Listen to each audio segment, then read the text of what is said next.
I can tell you over the past year and a half and beyond, we've probably built every type of way to do an existing asset rental. That's why we've kind of landed on our use rate model. There's two main downfalls. The rapid switching we think is interesting in some cases, and I think it's great for people to push the space forward in general. It's a much needed thing, but the two downsides to us are, one, it's more expensive. They actually have to mint an asset, which is an additional transaction. And kind of what we realized when we did build something similar is, okay, hey, why are we giving the renter an asset? All the renter essentially needs is the right to use the asset. Why are we minting one? Especially, on the surface, you might think, well, it's just another transaction. Some chains are cheaper. We're under the major belief that any scaling solutions will start to become more and more expensive in general. But also with rentals, it's critical that it's as cheap as humanly possible to rent an asset, right? So it's cheaper, more gas efficient.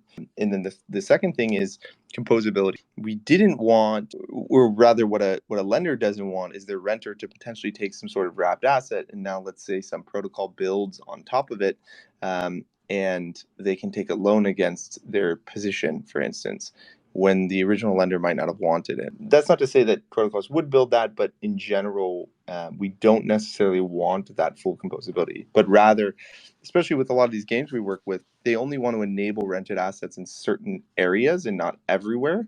And so this also allows them to define where rented assets can be used, be it breeding assets, just playing the game, maybe for some event, wherever, rather than kind of having this wrapped asset that's just kind of there for no reason. And then especially like you're going to wind up with a bunch of fragmented and deprecated wrapped assets that are kind of there, confusing users even more, right? Like imagine there's already a problem with spam and people getting scammed. So like imagine now you go on and you think this wrapped version of a game asset is the real one, just as an everyday user, and now you're kind of screwed, right? So those are our kind of TLDRs on it.